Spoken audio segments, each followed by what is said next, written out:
প্রথম ক্লাসটায় আমি একটু রিক্যাপ করব, তাহলে সুবিধা হবে, টপিকগুলো তোমরা বুঝতে পারবা। একদম ফার্স্টে আমরা যে টপিকটা পড়ছিলাম সেটা হলো ডেটা কমিউনিকেশন কিভাবে হয়, ডেটা কমিউনিকেশনের উৎসগুলা বা 5টা ধাপ ডেটা কমিউনিকেশনের, সেটা পড়ছিলাম। ডেটা কমিউনিকেশনের প্রকারভেদ 3 প্রকার ছিল: সিনক্রোনাস, অ্যাসিনক্রোনাস, আইসোক্রোনাস। তারপরে আমরা পড়ছিলাম ডেটা কমিউনিকেশন মোড, কিভাবে ডেটা কমিউনিকেশন হয় বা ডেটা কমিউনিকেশনের কিভাবে মানে সোর্স আর রিসিভারের মধ্যে কিরকম সম্পর্ক। তারপরে 2টা ক্লাসে আমরা আলাদা আলাদা ভাবে পড়লাম। একটা ক্লাসে হচ্ছে তার বিহীন, যেটা ওয়্যারলেস, আর একটা ক্লাসে আমরা তার যুক্ত কমিউনিকেশন করছিলাম। ফোর্থ ক্লাসটায় এসে আমরা যেটা শুরু করলাম সেটা হলো কম্পিউটার নেটওয়ার্ক।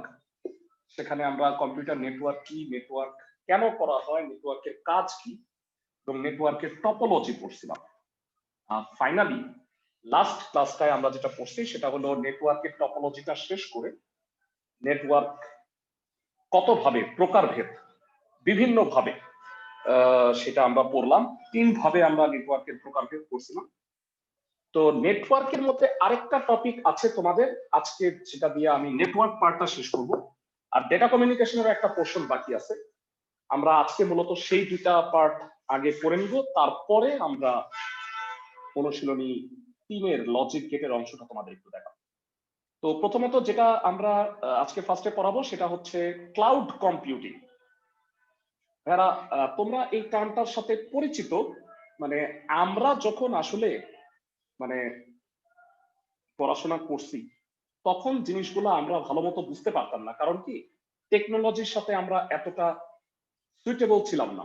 কিন্তু তোমরা কিন্তু ভেড়া সিনারিওটা ভিন্ন, তোমরা মোটামুটি ক্লাউড কম্পিউটিং সম্পর্কে তোমাদের আইডিয়া আছে। সেটা হলো সাম্প্রতিককালে কম্পিউটার জগতে আলোড়নকারী সৃষ্টিকারী প্রযুক্তি সেবা হচ্ছে ক্লাউড কম্পিউটিং। তো ক্লাউড কম্পিউটিং এর ধারণা কম্পিউটার জগতে যুগান্তকারী বিপ্লব সূচনা করেছে। এগুলো কেতাবি কথাবার্তা। আসল কথাটা হচ্ছে এটা, তোমরা যেটা পরীক্ষার সময় লিখবা এই পার্টটা। ক্লাউড কম্পিউটিং হলো একগুচ্ছ রিমোট সার্ভারের কম্পিউটার রিসোর্স, যেমন হার্ডওয়্যার, সফটওয়্যার, নেটওয়ার্ক ইত্যাদির মাধ্যমে, মানে ইন্টারনেটের মাধ্যমে এগুলো সার্ভিস প্রদান করা। যারা আমি সফটওয়্যারগত একটা কথা বলি, তোমরা হয়তো সবাই গুগল ড্রাইভ বা গুগল ফটোজ অলরেডি এগুলো ইউজ করতেছো। তোমরা সবাই জানো যে গুগল অ্যাকাউন্ট খোলা মাত্র সবাইকে 15 জিবি একটা ফ্রি স্টোরেজ তোমরা পেয়ে যাও। এইখানে কিন্তু তোমরা তোমাদের ছবিগুলা বা ইম্পর্টেন্ট ফাইলগুলা এগুলা কিন্তু আপলোড করে রাখতে পারো, তাই না ভেরা?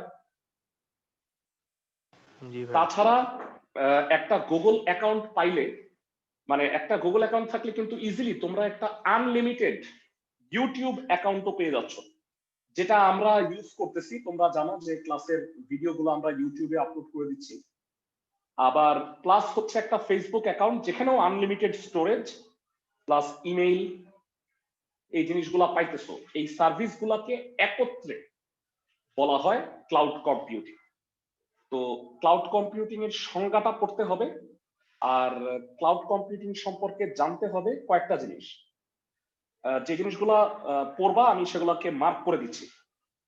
ক্লাউড কম্পিউটিং এর 3টা বৈশিষ্ট্য আছে, বেসিক 3টা বৈশিষ্ট্য ফেরা, এইটা পড়তে হবে তোমাদের। এবং এইটা তুমি বানায় লিখতে পারবা না, মানে পয়েন্টগুলো তোমাকে পারফেক্টলি লিখতে হবে।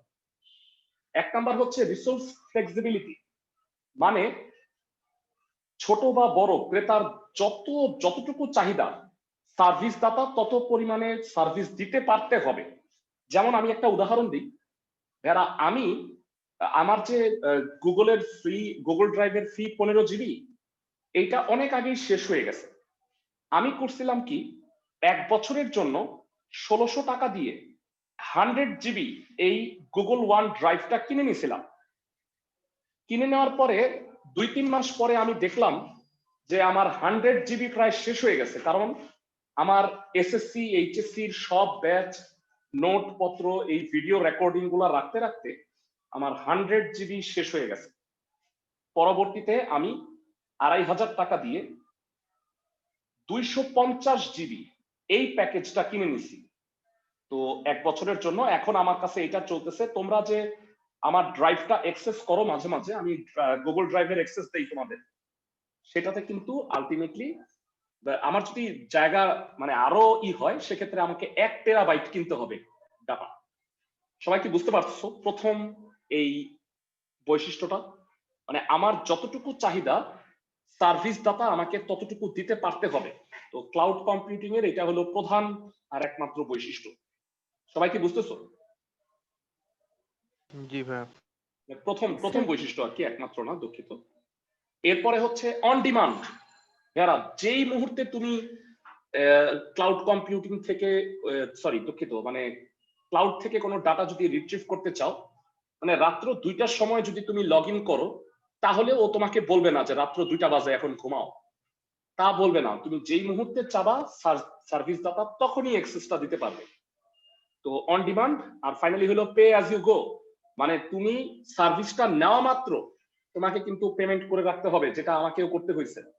আর তুমি যতটুকু ব্যবহার করবা ততটুকুরই মূল্য পরিশোধ করতে হবে। আশা করি এই 3টা বৈশিষ্ট্য, মানে তোমাকে এই 3টা বৈশিষ্ট্য পারফেক্টলি লিখতে হবে। ভিতরের কথাগুলো তুমি চাইলে বানায় লিখতে পারো। আমি কি বুঝাইতে পারছি ক্লাসের সবাইকে? জি ভাই। ফাইন। তো ক্লাউড কম্পিউটিং এর 3টা মূল বৈশিষ্ট্য, এটার অনেক সুবিধা আছে। সুবিধাগুলো হচ্ছে এরকম যে আমরা আগে, আমি ধরো প্রথমবার যখন বিদেশে গেছি, তো তখন সব মানে ধরো যে প্লেনের টিকিট টিকিট এগুলা সব ফটোকপি টটোকপি করে নিয়ে গেছি। তো পরবর্তীতে ওইখানে গিয়ে দেখলাম যে টিকিট ফিকিট কিছুই লাগে না, মানে আসলে সবই ডিজিটাল। তো মানে পাসপোর্ট স্ক্যান করলেই আমার আন্ডারে কি কি বুকিং আছে সব অটোমেটিক্যালি ওরা পাওয়া যায়। ওরা টিকিট দিলে ওরা হাসে, বলে লাগবে না ভাই। তো বিষয়টা হচ্ছে মানে এখন কিন্তু সবকিছু অনলাইনে হয়ে যাওয়ার কারণে, ক্লাউডে রেখে দেওয়ার কারণে তুমি কিন্তু বিদেশে গিয়েও ওই ক্লাউডটা ইউজ করতে পারবা, নেটওয়ার্কের আওতায় থাকলেই হইল।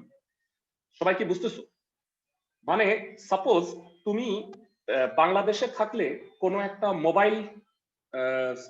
মোবাইলে অনেক সময় কোনো একটা সার্ভিস তুমি করতেছো, সাপোজ তুমি কোনো একটা ই কমার্স করতেছো, কোনো একটা জায়গায় পেমেন্ট করবা, তখন তোমার মোবাইলে ওটিপি আসে।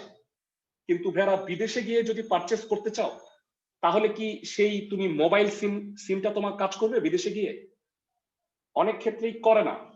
তো তখন তুমি হয়তো ইমেইল অ্যাড্রেসের মাধ্যমে বা তুমি সেভাবে কিন্তু এই ডাটাগুলো পাইতে পারো। তো মানে ক্লাউড কম্পিউটিং কিন্তু আমাদের জীবনে এখন ওতপ্রোতভাবে জড়িত। ক্লাউডের মধ্যে 3টা পোর্শন আছে হেরা। 1 নাম্বার হচ্ছে প্রাইভেট ক্লাউড। প্রাইভেট ক্লাউড এটা অনেক দামি একটা ব্যাপার স্যাপার। অনেক প্রতিষ্ঠান নিজস্ব ব্যয় আলাদা করে এরকম প্রাইভেট একটা ক্লাউড তৈরি করে রাখে। সাপোজ কোনো একটা উৎপাদনকারী প্রতিষ্ঠান, তারা তাদের সব ডাটাবেজ রাখার জন্য নিজস্ব ক্লাউড এরকম করে কিনে নেয়, যেখানে অন্য কেউ অ্যাক্সেস করতে পারবে না। সবাই কি আমার কথা বুঝতেছো? এবং নিজস্ব ডাটা সেন্টারে এটা হয়। আর পাবলিক ক্লাউড আমরা যেটা ইউজ করি অ্যাপ্লিকেশন স্টোরেজ, যেমন গুগল ড্রাইভটা একটা পাবলিক ক্লাউড। তো এদের নিজস্ব, গুগল শুধুমাত্র নয়, অ্যামাজন, মাইক্রোসফট এদেরও নিজস্ব আছে। তো আমরা এই পাবলিক ক্লাউড গুলা ইউজ করি।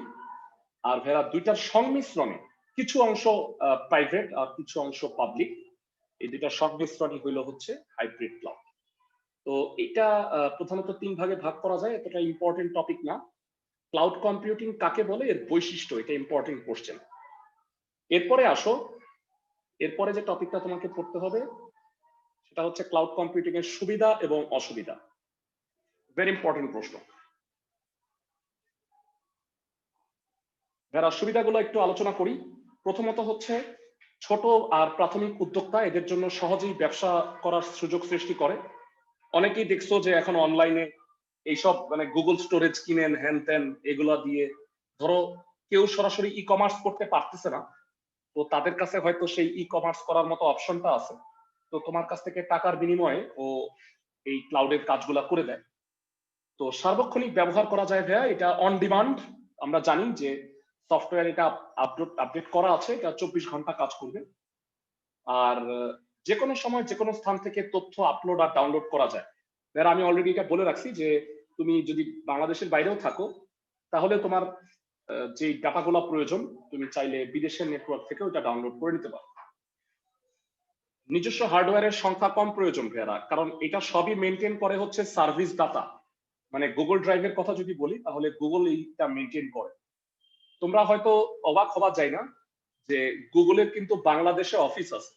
তো গুগল ড্রাইভে এই করতে গেলে আমি দেখলাম যে অন্যান্য বিদেশে আমি যদি ই কমার্স করি তাহলে হয়তো ডলারে কাটে, যেমন আমি জুমের পেইড ভার্সনটা ইউজ করতেছি, এটাতে আমি ডলারে পেমেন্ট করি পার মান্থ $15 করে, কিন্তু এই গুগল কিন্তু বিডিটি পোর্শনে কাটে, কারণ এদের নিজস্ব মানে বাংলাদেশে অফিস আছে। তো যাই হোক, কম সংখ্যক জনবল দিয়ে অনেক কাজ করা যায়, এটা একটা বড় সুবিধা। আর স্বয়ংক্রিয়ভাবে আপডেট হয়ে যায় সফটওয়্যার, সো তোমার নিয়ন্ত্রণ করার প্রয়োজন নাই। তুমি ধরো গুগল অ্যাপসটা ডাউনলোড করে নিলা, এটা স্বয়ংক্রিয়ভাবে আপডেট নিয়ে নিবে যদি তোমার কম্পিউটারটা বা স্মার্টফোনটা নেটওয়ার্কের আওতায় থাকে। আর তথ্য কোথায় থাকবে কিভাবে থাকবে এগুলো তোমার মাথা ব্যথা নাই ভাইয়া, এটা হচ্ছে ওরাই ঠিক মতো মানে কার পোর্শন কতটুকু ডাটা তোমার বাকি আছে এটা ওরাই মেনটেন করবে, তোমাকে কোনো কষ্ট করতে হবে না। এগুলো হলো সুবিধা। অসুবিধাগুলো হলো ক্লাউডে কোনো তথ্য তুমি রেখে দিতেছো, সাপোজ গুগল চাইলে, মানে যদিও ওরা এটা সাধারণত করবে না, চাইলে তোমার ডাটা কিন্তু আরেকজনকে দিয়ে দিতে পারে, এক্ষেত্রে তুমি বিপদে পড়ে যেতে পারো।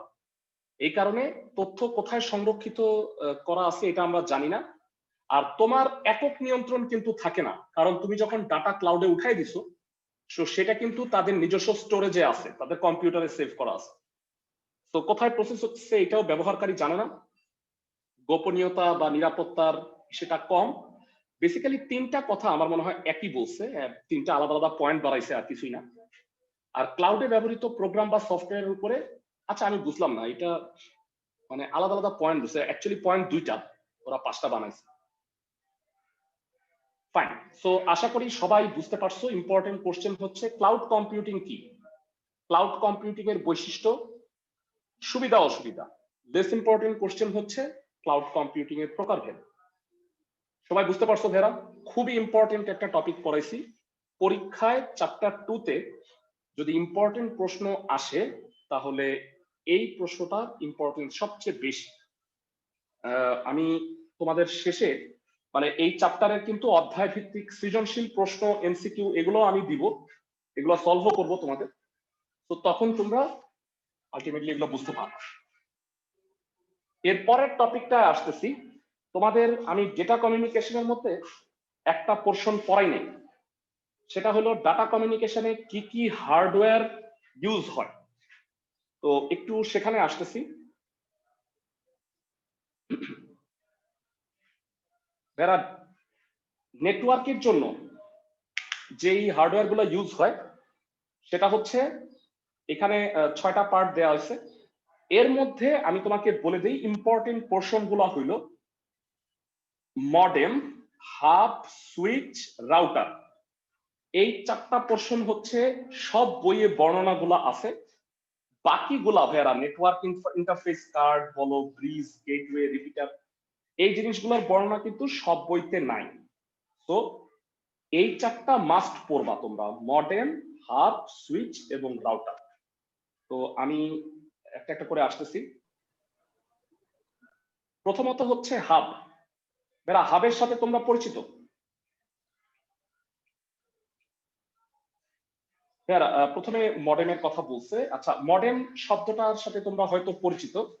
ভাইয়ারা তোমাদের মনে আছে আমরা যখন তোমাদের ফার্স্ট ক্লাসটা নিয়েছিলাম চ্যাপ্টার 2 এর, বলো মডেম মূলত 2টা কাজ করে, সেটা কি কি কে কে বলতে পারবা? স্যার মডুলেশন আর ডিমডুলেশন। Very good. প্রথম ক্লাসটা যদি তোমরা করে থাকো তোমাদের হয়তো মনে পড়বে যে কম্পিউটারে যে ডিজিটাল সিগন্যালটা থাকে সেই ডিজিটাল সিগন্যালটাকে মিডিয়াতে পাঠানোর আগে, মিডিয়া বলতে তার বা তারবিহীন প্রযুক্তি এটাতে পাঠানোর আগে এই ডিজিটাল সিগন্যালটাকে অ্যানালগে কনভার্ট করা হয়। আর এই কনভার্টটাকে ডিজিটাল টু অ্যানালগ কনভার্সন, এই প্রসেসটার নাম হচ্ছে মডুলেশন, আমরা সবাই জানি। আর মিডিয়ার মধ্যে গিয়ে ট্রান্সমিশন মিডিয়ার মধ্যে পার হয়ে তারপরে যখন এই রিসিভারের কাছে আসে, এই যে রিসিভারে এই অ্যানালগ সিগন্যালটাকে ডেস্টিনেশনে এই আরেকটা কম্পিউটারে পাঠানোর আগে এই অ্যানালগ সিগন্যালটাকে পুনরায় ডিজিটালে কনভার্ট করতে হয়। তো এই অ্যানালগ টু ডিজিটাল কনভার্সন, এই এডিসি, এই প্রক্রিয়াটার নাম হইল ডিমডুলেশন। আমরা সবাই জানি মডুলেশনের এমও আর ডিমডুলেশনের ডিইএম, এই দুইটা মিলে যেই যন্ত্রটা তৈরি হয়েছে বা এই দুইটা কাজ যে করে তার নাম হচ্ছে মডেম। তাহলে মডেমের মূল কাজ হইল মূলত ট্রান্সমিশন এবং রিসিভ, এই দুইটা কাজ করা। এবং ট্রান্সমিশনের সময় সে ডিজিটালটাকে অ্যানালগে পরিণত করে, আর রিসিভ করার সময় প্রাপ্ত অ্যানালগ সিগন্যালটাকে ডিজিটালে পুনরুদ্ধার করে। সবাই কি আমার কথা বুঝতে পারছো? জি ভাই। তো এই কথাগুলো সুন্দরভাবে এখানে বর্ণনা করা আছে মডেমের। তো এটা একটু পড়বা, এখানে মডেমের চিত্র দেওয়া হয়েছে। আর এক্সটার্নাল ইন্টারনাল দুই ধরনের মডেম ইউজ হয়, তোমরা মনে হয় সবাই জানো। এরা ইউজুয়ালি এখন বর্তমানে আমাদের কম্পিউটারে বিল্ট ইন মডেম থাকে। আগে আমরা যখন ইউজ করতাম তখন আমরা এক্সটার্নাল মডেম হিসেবে এই যে কিউবি বা বাংলা লায়নের এই যে সেটা, এটা কিন্তু আমরা ইউজ করতাম এক্সটার্নাল মডেম হিসেবে। জানো এটা সবাই? ভাইয়া কিউবের মডেমটা অনেক বড় ছিল, মানে ইউএসবি কেবল দিয়ে কানেক্ট করতে হইতো। হ্যাঁ হ্যাঁ, কারেক্ট, ঠিকই বলছো। তো আমরা তোমাদের মনে আছে কিনা, আমরা আমরা এরকম একটা নেটওয়ার্ক ইন্টারফেস কার্ড, যাদের ল্যান কেবল ল্যান এটা থাকতো না, আলাদা করে এক্সটার্নাল এরকম কার্ডও পাওয়া যেত, যেটা আমরা কম্পিউটারে আলাদা করে ইনস্টল করে তারপরে ইন্টারনেট ইউজ করতাম। বর্তমানে এগুলা আসলে বিল্ট ইন থাকে। যেমন বর্তমানে সব মোবাইলেই দেখবা যে ব্লুটুথ, তারপরে এগুলা স্বয়ংক্রিয়ভাবে বিল্ট ইন আকারে থাকে, কারণ এগুলো ছাড়া চলবেই না। সবাই কি বুঝতেছো আমার কথা? জি ভাইয়া। ফাইন। এরপরে নেটওয়ার্কের সবচেয়ে ইম্পর্টেন্ট একটা জিনিস, সেটা হলো হাব। আমরা হাব মনে হয় তোমরা দেখছো ভাইয়া, এই জিনিসটা দেখছো না ভাইয়া?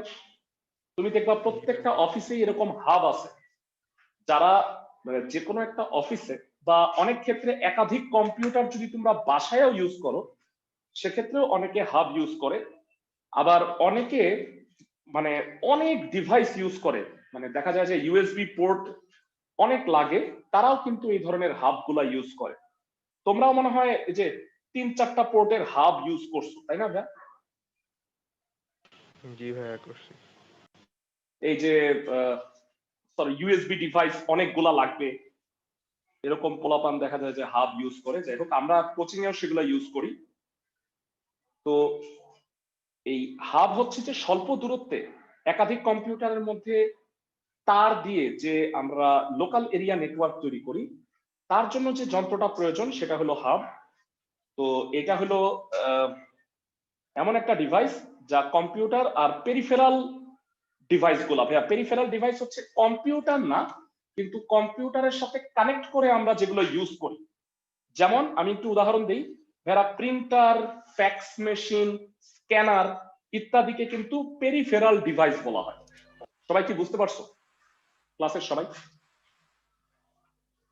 মানে কম্পিউটারের সাথে রিলেটেড কিন্তু আলাদা হার্ডওয়্যার, এগুলাকে পেরিফেরাল ডিভাইস বলা হয়। তো স্টার টপোলজিতে ভেরা, তোমাদের কি টপোলজির কথা মনে আছে? আমি এটা কেন পরে পড়াচ্ছি? আমি যদি এটা আগে পড়াইতাম তাহলে কি তুমি টপোলজি বুঝতে পারতা? ক্লাসের সবাই তোমাদের হয়তো মনে আছে, আমরা কেন্দ্রীয়ভাবে একটা হাব থাকে, তার সাথে পিসি গুলা এরকম স্টারের মতো কানেক্টেড থাকে। স্টার টপোলজির কথা মনে আছে সবার? জি জি ভাইয়া। ভাইয়া। তো এই হাবের মাধ্যমে এটা আসলে সবগুলোর সাথে কানেক্টেড থাকে। এবং আমরা জানি যে স্টার টপোলজিতেও কিন্তু একটা মানে সার্ভার পিসি থাকে। তো তো হাবের মধ্যে কি হয়, একটা কম্পিউটার থেকে আরেকটা কম্পিউটার যখন আমি কোনো ডাটা পাঠাই, তখন এই হাবের মাধ্যমে এটা সুইচিং হয়। এবং অনেক সময় আমাকে মূল মানে সার্ভার পিসি থেকে সব পিসিতে যদি ডাটা পাঠাইতে হয়, সেক্ষেত্রে আমি সেটাকে ব্রডকাস্ট বলবো, মানে সবাই সব পিসিতে আমি একই ডাটা কমন করব, সেটাও কিন্তু হাবের মাধ্যমেই আমরা ইউজ করি। তো হাব সাধারণত 4 মানে 4-এর গুণিতক হয়, 4 পোর্ট, 8 পোর্ট, 16 পোর্টের হয়ে থাকে, 32 পোর্টেরও আছে। তো আমরা এই হাবগুলা বিভিন্ন এটা দেখতে পারি। সাধারণত আমরা নেটওয়ার্কিতে 16 পোর্টের হাব দেখি আর কি, যারা নেটওয়ার্ক তৈরি করে 16 পোর্টের হাবটাই বেশি চলে। তো হাবের সুবিধা অসুবিধাগুলো একটু দেখে নিব।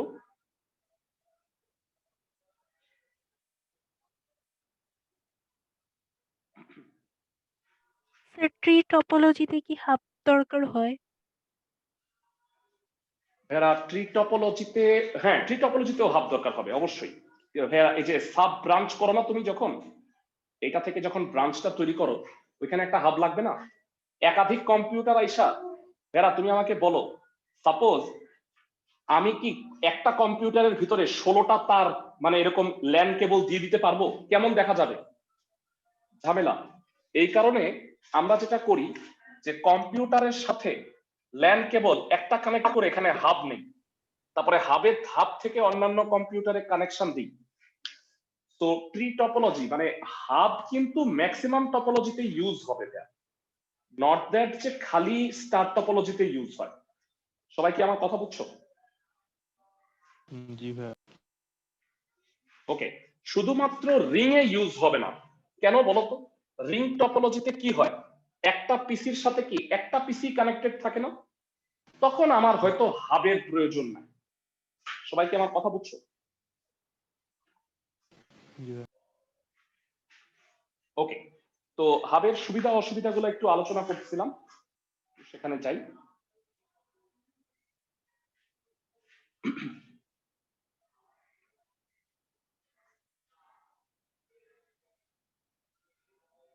তো এখানে আচ্ছা, এটা সুইচে চলে গেছি কেন?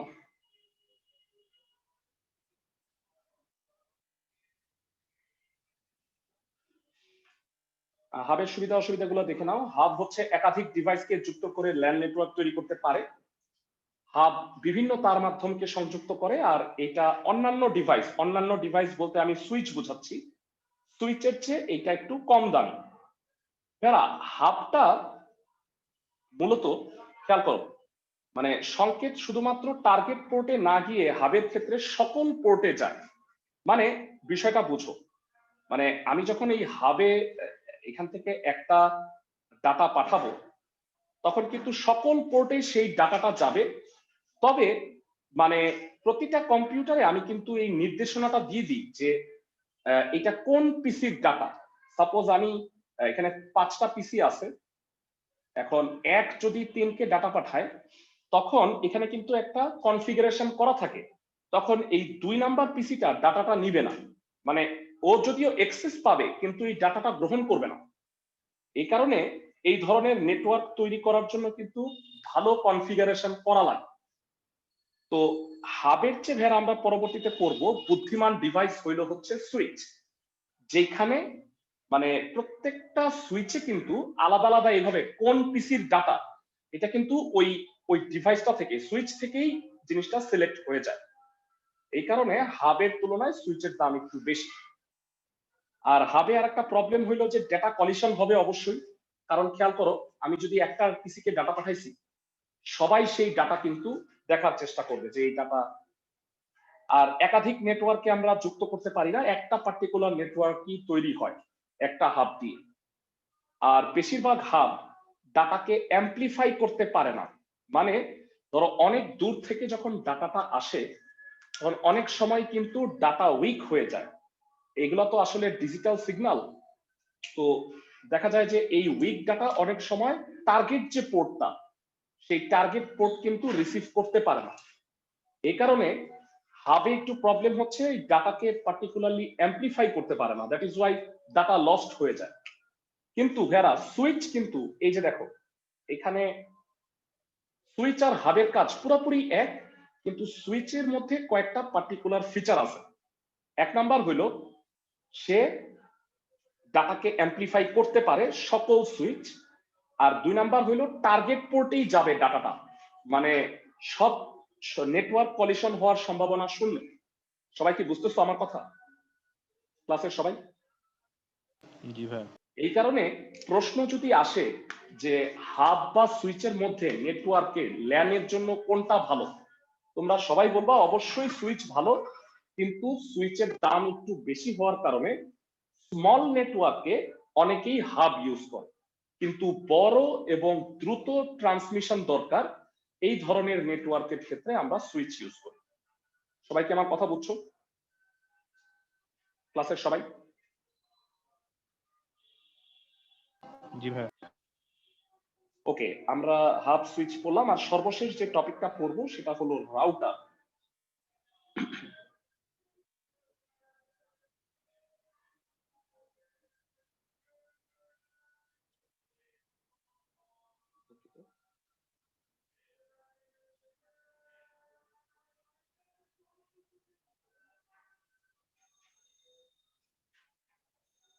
যারা রাউটার সম্পর্কে মোটামুটি কম বেশি সবাই জানো, রাউটারকে একটা বুদ্ধিমান ব্রিজ বলা হয়।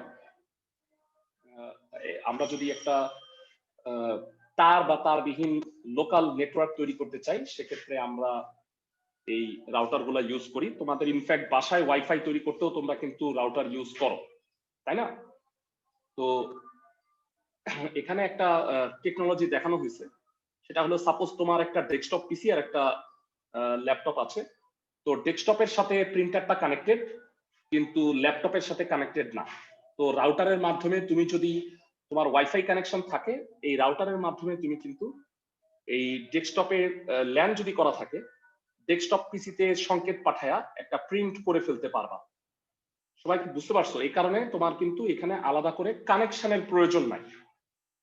তো রাউটারের এটা মোটামুটি কাজ, প্লাস ওয়াইফাই সিস্টেমে ইউজ হয়। এখানে আমি তোমাদের একটা ম্যাপ দেখাচ্ছি, সুন্দর একটা ম্যাপ, সবাই একটু দেখে নাও।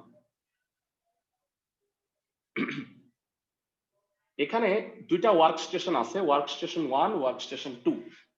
তো এটা আলাদা আলাদা নোড, প্রত্যেকটা নোডে কত ডিলে হয়, মানে ডাটা সুইচ করতে কতটুকু ডিলে হয় সেটা বলা আছে। তোমরা কি একটু বলতে পারবা যে কোন পথে গেলে সবচেয়ে দ্রুততম সময়ে ডাটা সেন্ড করা যাবে? একটু দেখে নাও, সবচেয়ে দ্রুত ডাটা সেন্ড করতে পারবা কোন পথে গেলে?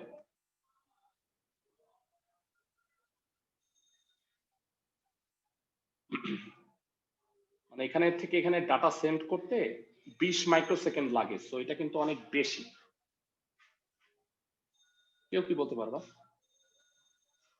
খেয়াল করো, আমার মনে হয় সোজাটাই দেখো, 5 আর 10 কত? 15, 15 আর 10 কত? 25, 25 আর 17 কত? 42, আর 12 54 হয়। আর কোনো কি শর্টকাট ওয়ে আছে? এখানে দেখো প্রত্যেকটা আলাদা আলাদা দেওয়া হয়েছে। তো এখানে স্বল্পতম দূরত্বটা বলতেছে AFE, এখানে সবচেয়ে কম মাইক্রোসেকেন্ড লাগে, টোটাল 47 মাইক্রোসেকেন্ড লাগতেছে AFE রাস্তায়। সবাই একটু দেখে নাও, প্রথমে A, তারপরে F, তারপরে E। খেয়াল করো এই রাস্তায় কত লাগে? 5 আর 5 10, 15, 35 আর 12 47। এইটাই হচ্ছে সবচেয়ে দ্রুত ওয়ে, মানে এক স্টেশন থেকে আরেক স্টেশনে ডাটা পাঠানোর বা ডাটা প্যাকেট পাঠানোর। সবাই কি বুঝতেছো? ম্যাপটা নিজে বানায় করতে পারবা না? দেখো তো, যদি বানায় দেওয়া হয় এই গাণিতিক সমস্যা বের করতে পারবা? পারবো ভাইয়া। ওকে, মানে সোজা ম্যাপ, আই গেস এগুলো খুব একটা সমস্যা হবে না। আর এখানে রাউটারের সুবিধা অসুবিধাগুলো বলা আছে। রাউটারের সবচেয়ে বড় সুবিধা হচ্ছে রাউটার শুধুমাত্র টার্গেট আইপি অ্যাড্রেসের সংকেত পাঠায়, শুধুমাত্র যেই জায়গায়, মানে আমাদের কিন্তু হাবের ক্ষেত্রে এই প্রবলেমটা ছিল। আর এটা অবশ্যই সিগন্যালকে অ্যাম্প্লিফাই করতে পারে এবং ডাটা ফিল্টারও করতে পারে। কোনো ডাটা ফিল্টার করা মানে হলো কোনো যদি নয়েজ থাকে সেই নয়েজকে রিডাকশন করতে পারে। আর রাউটারের অসুবিধাগুলো হচ্ছে রাউটারের দাম একটু বেশি হাব বা সুইচের তুলনায়। আর ভিন্ন ভিন্ন প্রোটোকল বিশিষ্ট একাধিক নেটওয়ার্কের মধ্যে সংযোগ স্থাপন করতে পারে না। মানে রাউটারেরও কিন্তু একটাই শুধুমাত্র নেটওয়ার্ক হবে, আর এটার কনফিগারেশন কিন্তু হাব বা সুইচের চেয়ে জটিল। আর গেটওয়ে তোমাদের লাগবে না, কারণ কি অন্যান্য বইতে গেটওয়ের কথা বলা নাই। সবাই কি বুঝতেছো আমার কথা? জি ভাইয়া। ফাইন। তো আমাদের মোটামুটি চ্যাপ্টার 2 এর টপিক গুলা আমরা মোটামুটি আলোচনা করে ফেলছি। তো আমি তোমাদের গ্রুপে চ্যাপ্টার 2 এর সিকিউ এমসিকিউ এর একটা শীট দিব, যেটা তোমাদের আসলে সলভ করতে হবে সবার। আমার কাছে এমসিকিউ এর অ্যান্সার গুলাও করা আছে, কিন্তু আমি অ্যান্সার গুলো দিব পরে। মানে তোমরা আগে সলভ করো, আর কোনো কোশ্চেন থাকলে সেটা আমাকে জানাবা। এটা আমি আজকে তোমাদের ক্লাসের পরে গ্রুপে দিয়ে দিব। সবাই কি বুঝতে পারছো আমার কথা? তো আমরা অনেকটা দিন ধরে বোধহয় চ্যাপ্টার 2 নিয়ে আলোচনা করছি। তো স্যার আমরা চ্যাপ্টার ফাইনালি 2 চ্যাপ্টার এ বিভিন্ন প্রজন্মের মোবাইল ফোন ওগুলো কি পড়তে হবে? ও আচ্ছা ভেরা, এটা একটু নিজে পড়ে নিবা। 4 প্রজন্মের 1G 2G 3G আর 4G একটু দেখে নিবা। এটা বইয়ে একটা তুলনামূলক চার্ট আছে, মানে 1G মোবাইলে কি ছিল। মানে 1G মোবাইল গুলা মনে হয় তোমরা দেখছো ভেরা, আমি একটু বুঝায় বলি। ওই মটোরোলার এত বড় বড় সেট গুলা কি দেখছো?